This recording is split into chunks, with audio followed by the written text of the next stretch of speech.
Boker Tov, everyone. It is Monday night. It is 8 p.m. here on the east side of the United States, here in the diaspora.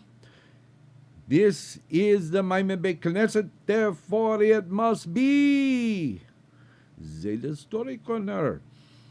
Good to have you all here. Glad to be back after being off for what seemed to be a long time. But we are in the new shul, in the new house, and it's very nice here. I really like the way it looks here. It's much more room.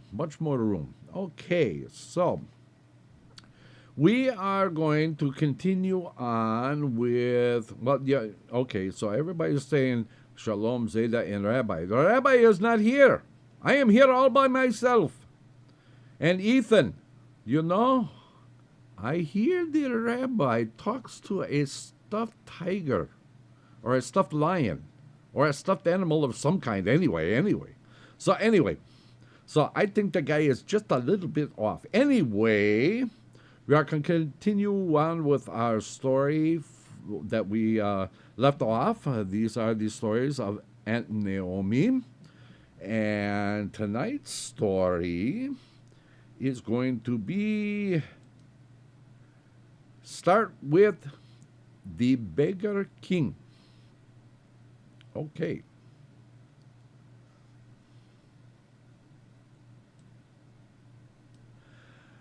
Proud King Hagag sat on his throne in state. The high priest standing by his side read from the holy book, as was his daily custom. He read these words: "For riches are not forever, and doth the crown endure to every generation?" "Cease," cried the king. "Who wrote those words?" "They are the words of the holy book," answered the high priest. "Give me the book," commanded the king. With trembling hands, the high priest placed it before his majesty. King Hagag gazed earnestly at the words that had been read, and he frowned. Raising his hand, he tore the page from the book and threw it to the ground.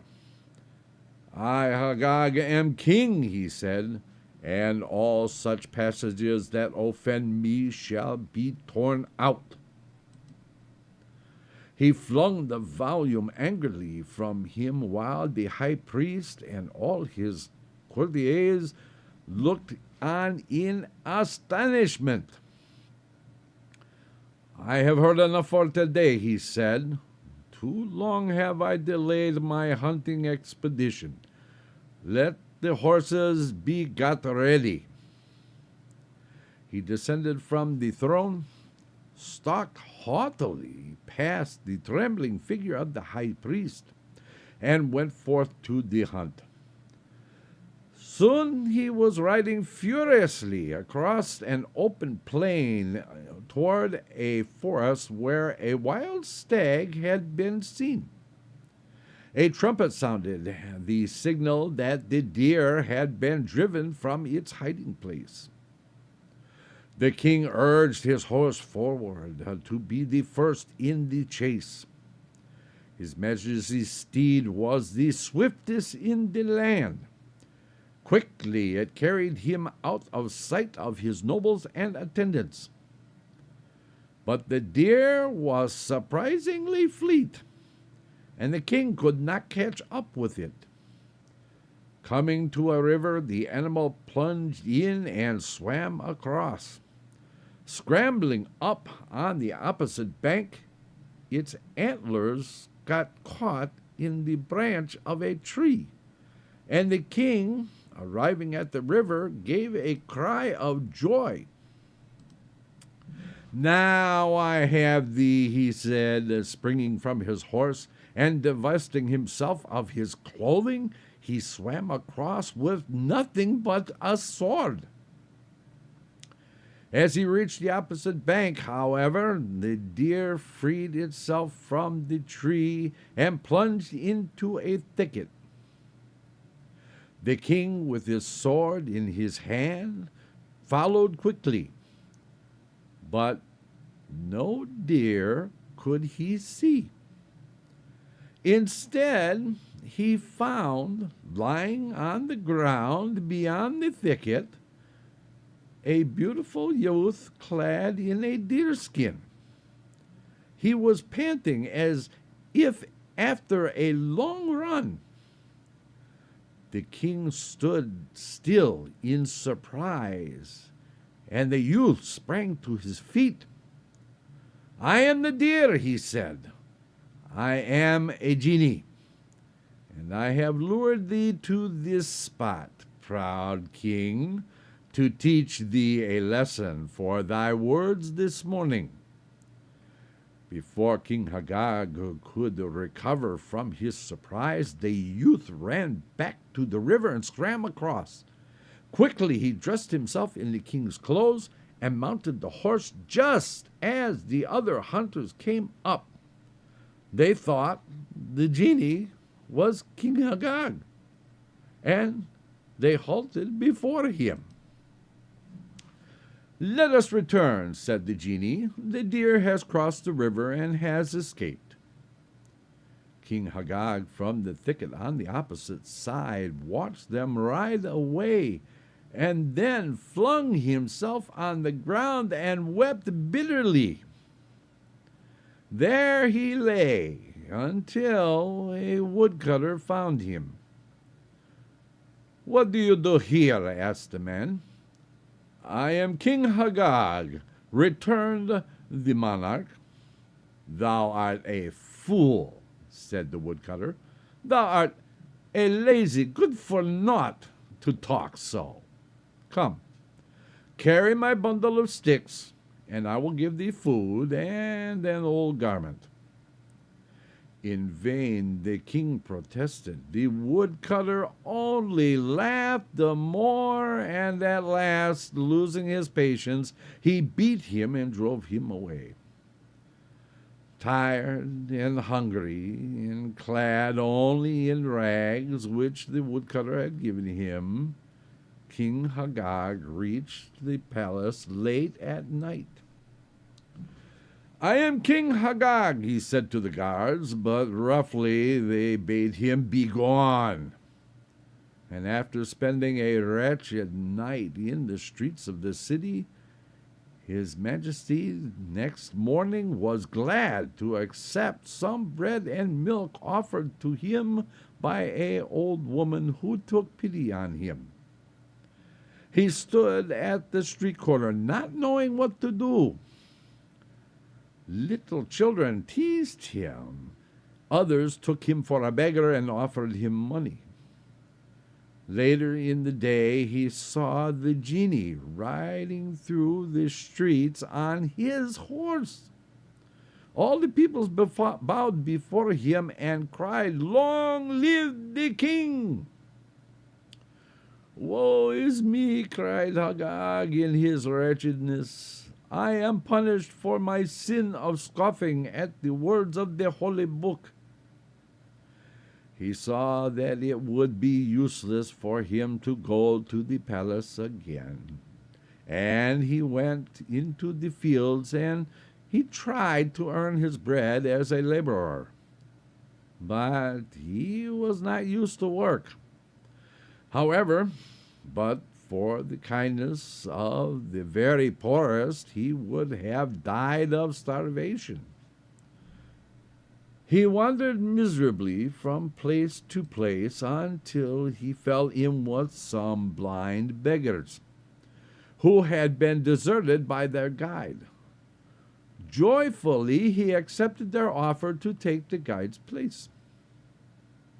Now, months rolled by, and one morning the royal heralds went forth and announced that good King Hagag would give a feast a week from there to all the beggars in the land. From far and near came beggars in hundreds to partake of the king's bounty. And Hagag stood among them with his blind companions in the courtyard of the palace, waiting for his majesty to appear. He knew the palace well, and he hung his head and wept. His majesty will speak to each one of you who are his guests today, cried the herald. And one by one they passed into the palace and stood before the throne. When it came to Hagag's turn, he trembled so much that he had to be supported by the guards. The genie on the throne and Hagag looked long at each other. Art thou too a beggar? Said the genie. Nay, gracious majesty, answered Hagag with a bent head.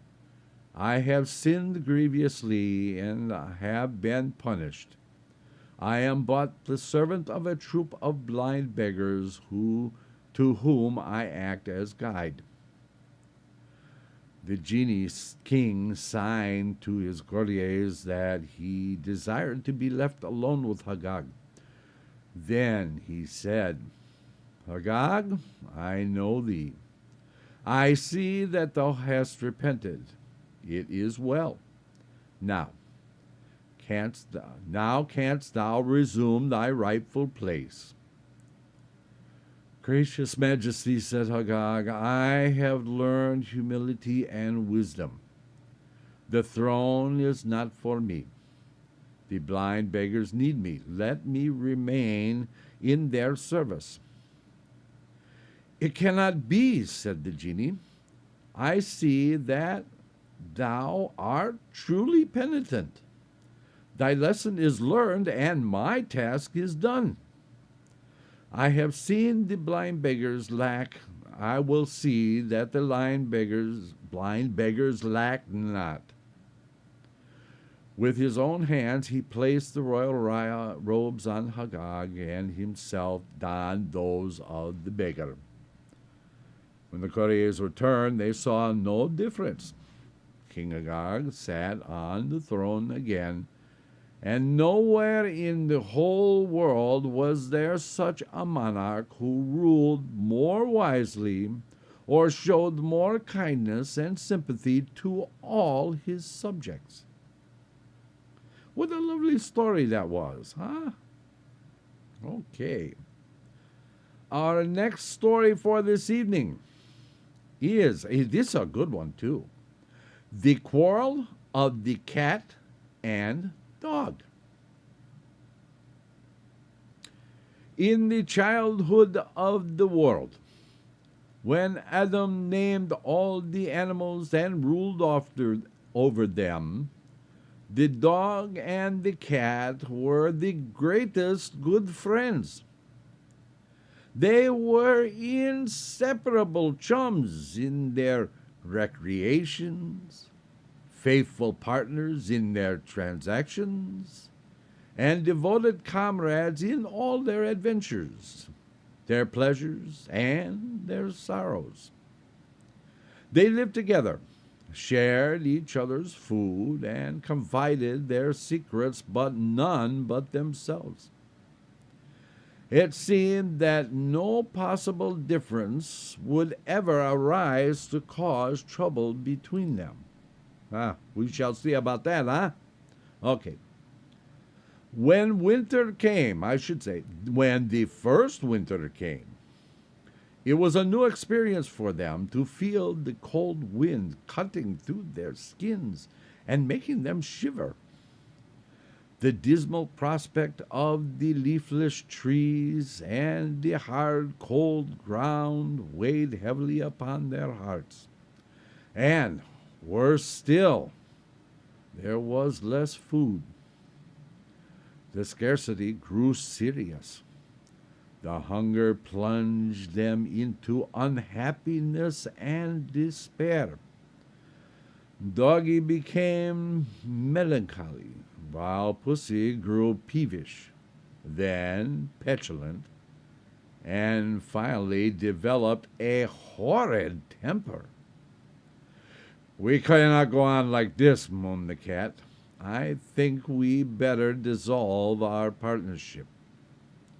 We can't find enough food to share when we are together, but separately we ought each to discover sufficient forage in our hunting." "I think I can help you because I am stronger," said the dog. Pussy did not contradict, but she thought the dog a bit of a fool and too good-natured. She knew herself to be sly and intended to rely on that quality for her future sustenance. Doggy was deeply hurt at Pussy's desire to end their happy compact, but he said quietly, "Of course, if you insist on parting, I will agree." "It is agreed then," purred Pussy. "Where will you go?" asked Doggy. "To the house of Adam," promptly replied the cat, who had evidently made up her mind. "There are mice there. Adam will be grateful if I clear them away. I shall have food to eat." "Very well," asserted the dog. "I will wander further afield."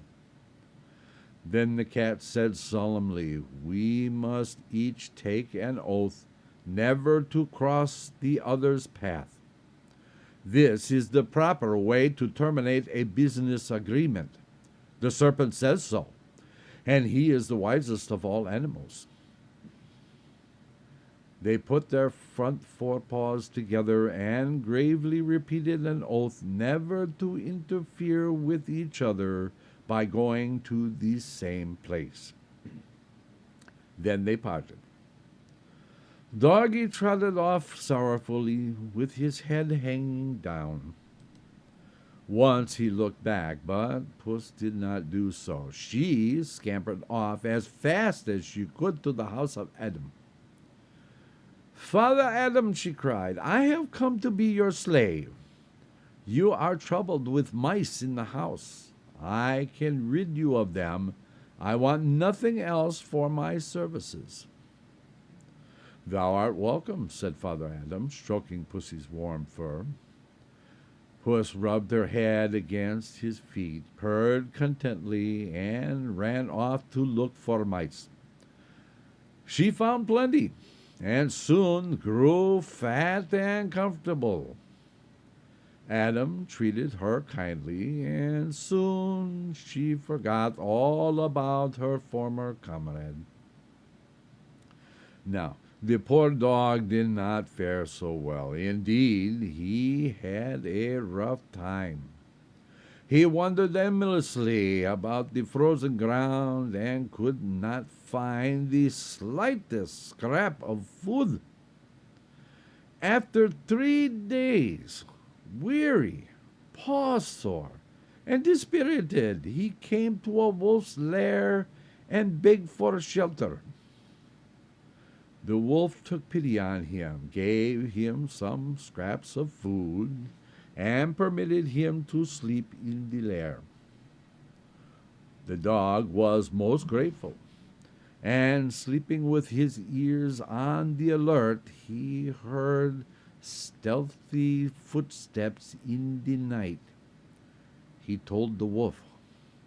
"Drive the intruders away," said his host in a surly tone. The dog went out obediently to do so, but the marauders were wild animals, and they nearly killed him.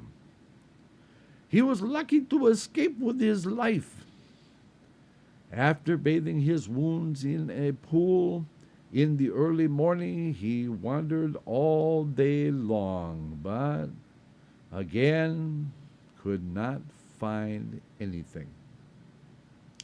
Toward evening, when he could scarcely drag his famished and wounded body along, he saw a monkey in a tree. Kind monkey, he pleaded, give me shelter for the night. I am exhausted and starving. Go away, go away, go away, chattered the monkey, jumping and swinging swiftly from branch to branch, moving his lips quickly and shutting its eyes comically. The dog hesitated, and to frighten him away, the monkey pulled coconuts from the tree and pelted him. The poor dog crawled miserably away. What shall I do? He moaned. Hearing the bleating of some sheep, he made his way to them and asked them to take compassion on him. We will, they replied, if you will keep watch over us and tell us when the wolf comes. The dog agreed willingly, and after he had devoured some food, he stretched himself to sleep like a faithful watchdog with one eye open. In the middle of the night, he heard the wolves approaching, and anxious to serve the sheep who had treated him kindly, he sprang to his feet and began to bark loudly. This aroused the sheep, who awoke and started to run in all directions. Some of them ran right into the pack of wolves and were killed and eaten. The poor dog was nearly heartbroken. It's my fault, he wailed. I barked too soon. Oh, what an unhappy creature am I. I shall always keep away from all animals now. Once again, he set off on his travels. When he met an animal, he ran off in the opposite direction. He had to make his journey by the longest paths and most unfrequented routes. And the difficulty in finding food grew steadily greater. At last, he grew so weak and thin that he hardly had the strength to crawl. And he had several narrow escapes from falling prey to vicious beasts. One night he came to a house and begged a morsel of food. It was given, and during the night he woke the man and warned him that animals were making a raid. The man jumped up, seized his bow and arrow, and drove the thieves away. Then he petted the dog. Good dog, he said.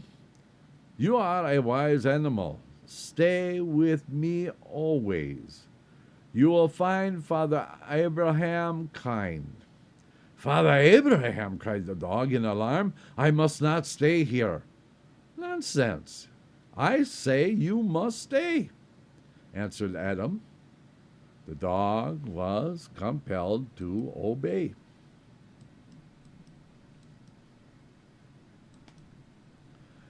In the morning, the cat learned that the dog had joined the household, and she complained to Adam. The dog has violated the oath he swore not to come to the place where I am, she said. He did not know you were here, said Adam, desirous of maintaining peace. He is very useful. I want him to remain. He won't hurt you. There's ample room for both. No, there isn't, said the cat spitefully, arching up her back and getting cross. He broke his oath. He is a wicked creature. You dare not overlook his offense. The poor dog stood dejectedly apart, with his tail between his legs. I don't know, it was Adam's house, and I was so hungry and miserable and tired, he said, but the cat would not be pacified.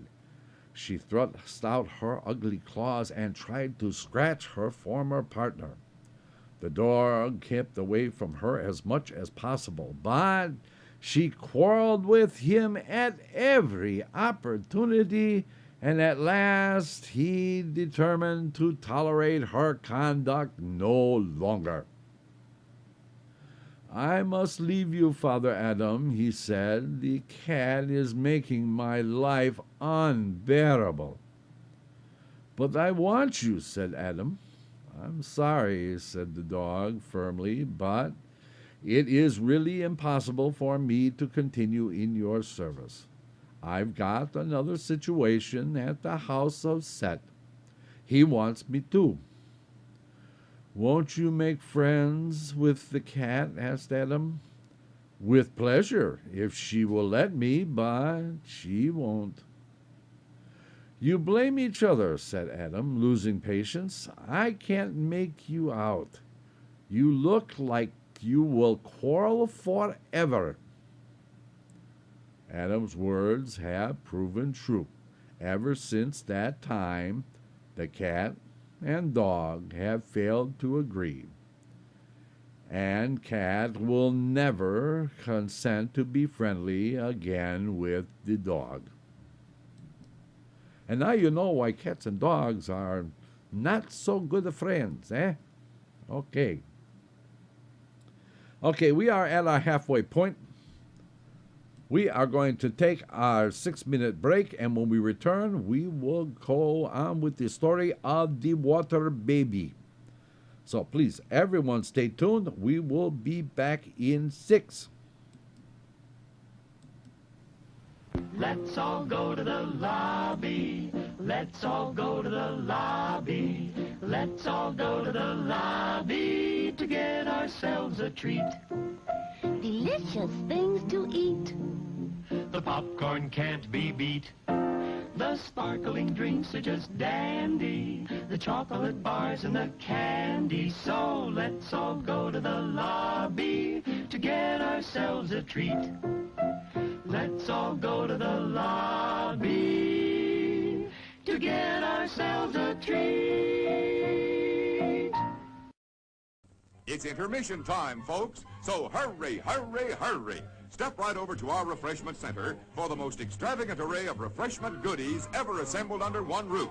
Enjoy breathtaking, mouth-watering goodies, everything from a snack to a delicious full meal. At our refreshment center, you'll find a large variety of goodies to satisfy your hunger, your thirst, or your sweet tooth. So hurry, hurry, hurry. Visit our refreshment center now. The show starts in 5 minutes.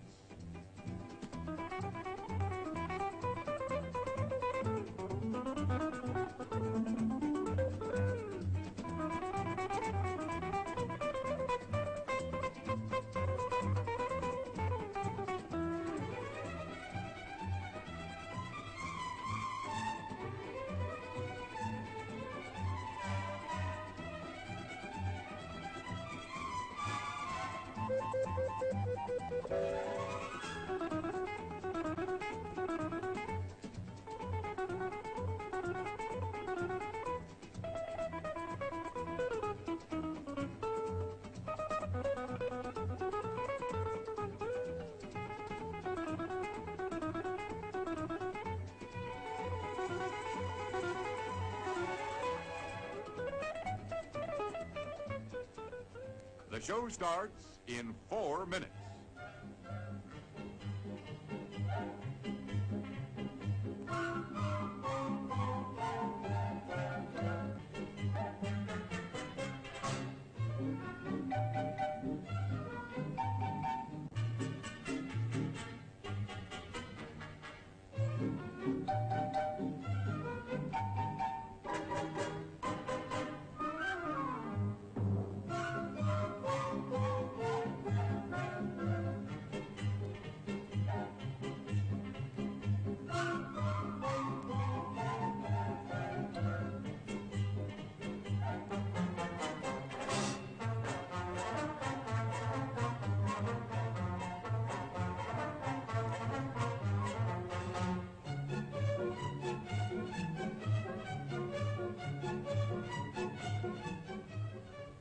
The show starts in 3 minutes.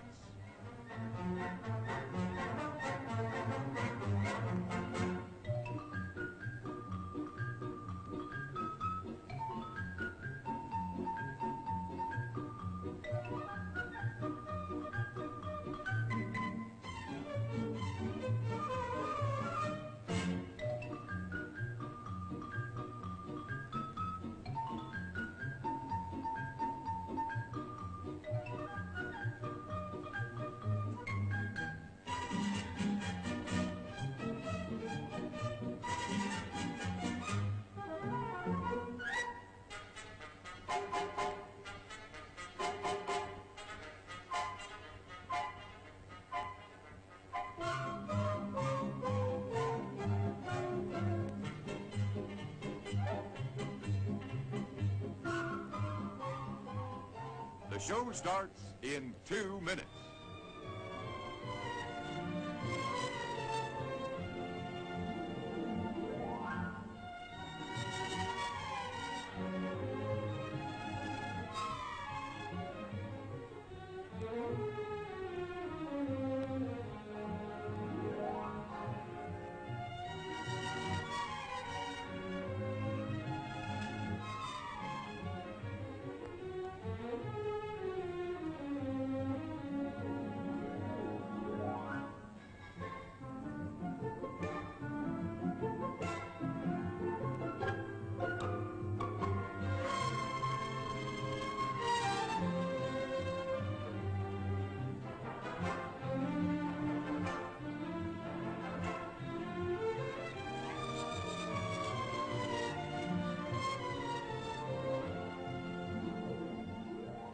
The show starts in 1 minute.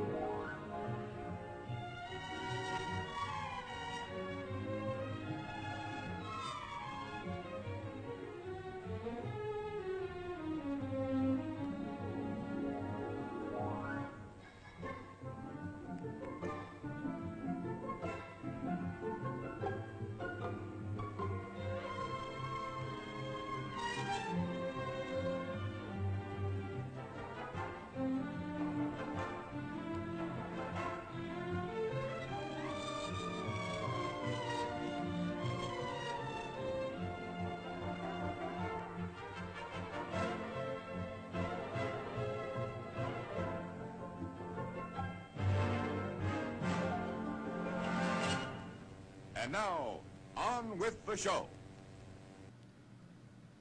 And we are back. Okay, glad you all decided to stick around. Okay, so our last story for tonight is going to be The Water Babe. Floating in a basket on the Nile River, Princess Batia, the daughter of Pharaoh, king of Egypt, found a tiny little water babe. Princess Batia was a widow and had no children, and she was so delighted that she took the child home to the palace and brought it up as her own. She called the babe Moses.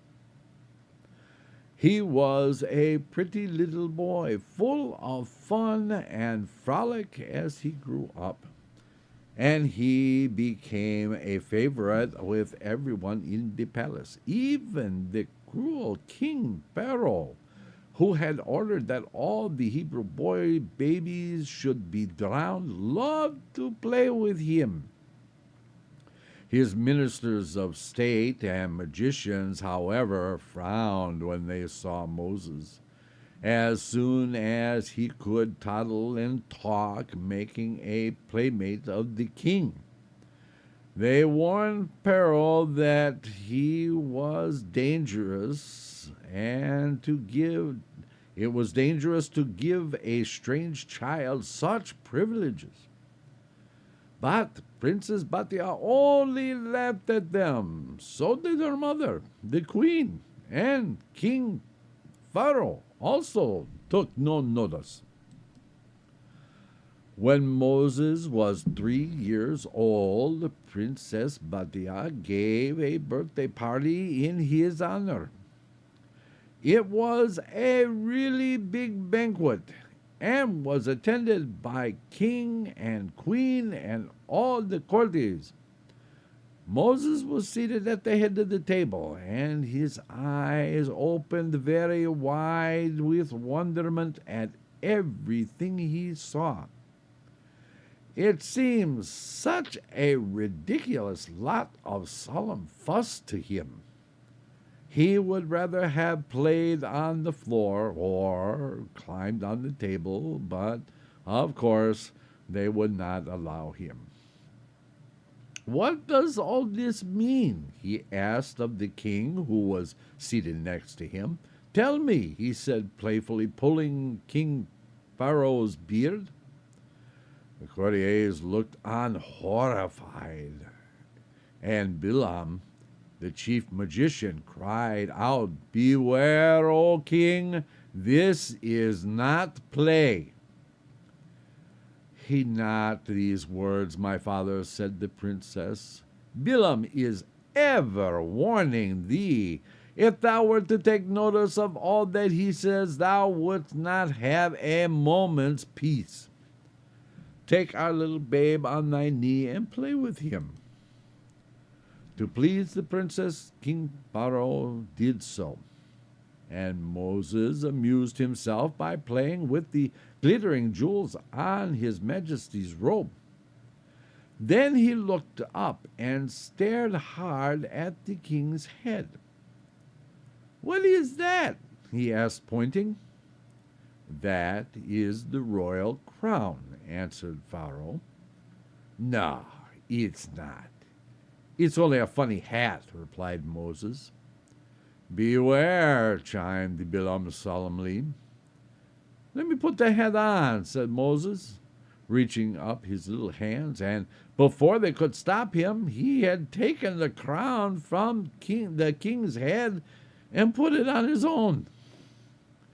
Princess Batia and the queen laughed merrily, but Bilam looked very grave. "Your Majesty," he said in a voice trembling with passion, "this is not the foolish play of a babe.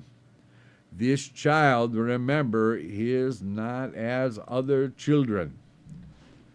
Came he not from the river? There is meaning to his action. Already does he seek to rob thee of thy royal crown. 'Tis a portent of evil." Pharaoh thoughtfully stroked his beard. "What saith Reuel?" he asked, turning to his second chief magicians. "I say the child is but a babe, and that this action means nothing," answered Reuel. The queen and the princess agreed with Reuel, who was their favorite, but Bilam would not allow the matter to pass lightly. "I, Bilam, am chief of thy counselors," he said, "and deeply learned in the mysteries of signs and portents. There is meaning to all things. Remember, O king, this child is of the Hebrews, and escaped thy decree. This play of his hath meaning. Should he be permitted to grow up, he will rebel against thee and seek to destroy thy rule. Let him be judged, O king." "Thy words are wise," said Pharaoh, who was himself annoyed with Moses, and he ordered 3 judges to try the child for his offense.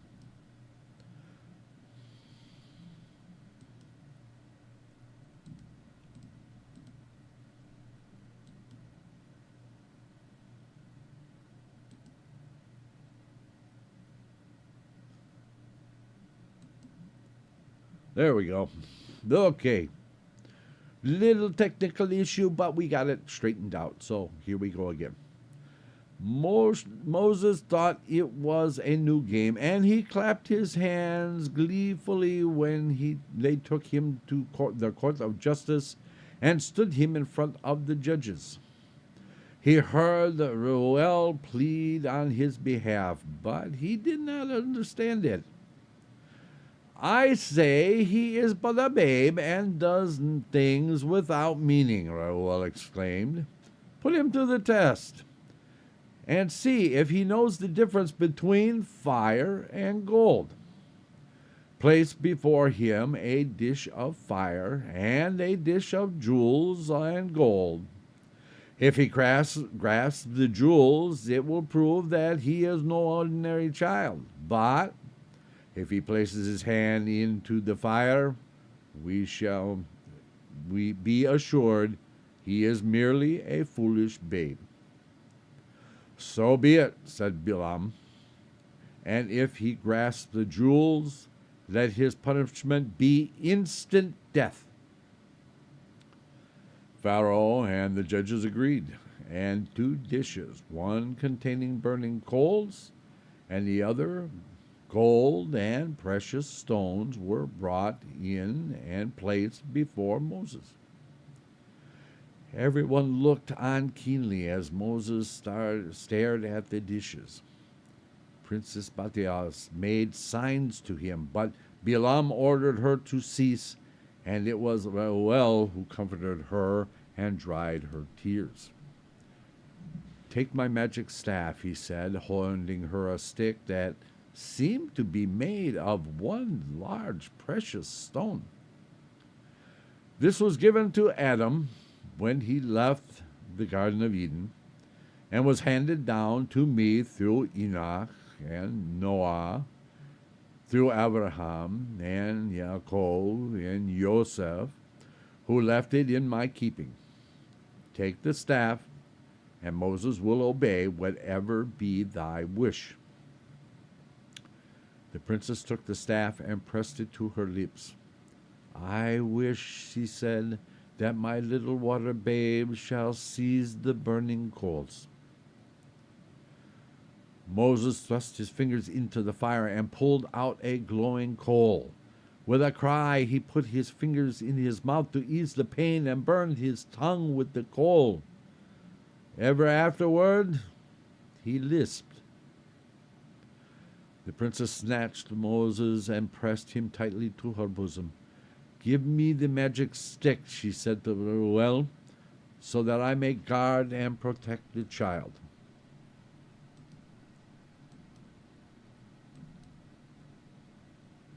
"Canst thou read these words?" asked Reuel, pointing to the word engraved on the staff. "No," said the princess. "Then it cannot be thine," answered Reuel.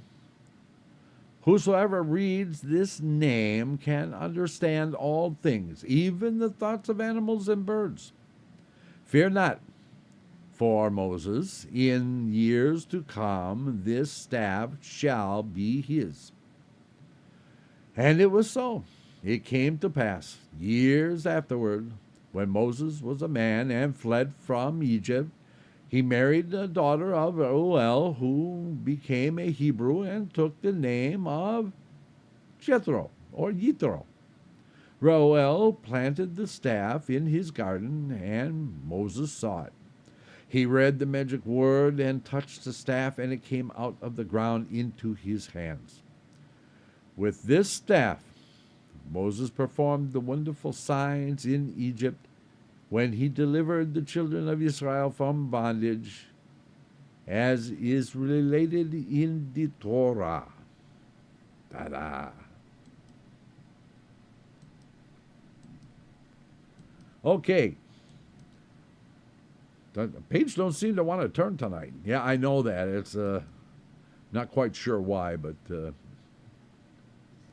okay. So anyway, so you're actually here. Yes, I'm here. I was standing in the background and just listening to the story. Yeah. So you didn't want me on camera? Well, you know, I don't need a second banana. Yeah, okay. Okay, let's go with that, shall we?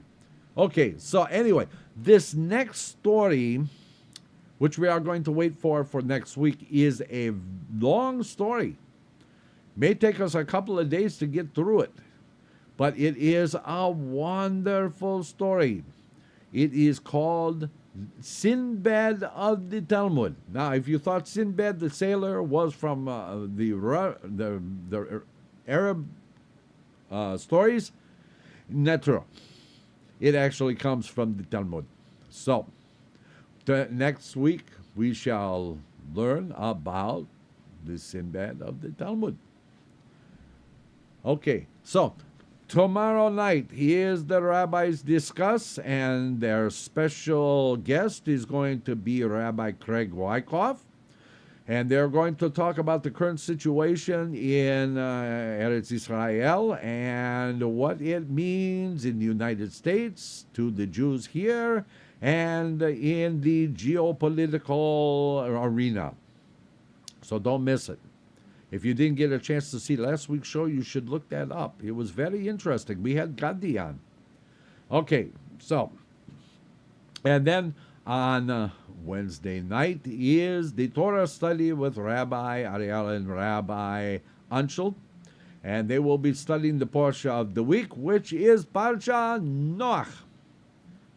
And then, of course, on Friday evening at 8 p.m. is Kabbalat and Mariv Shabbat. And Shabbat morning at 10 a.m., all Eastern, is Shachrit and Musaf. And then right back here on Monday, and we shall learn about the Sinbad of the Talmud. So, be here, and we will see you then. Until then, everyone, Laila Tov.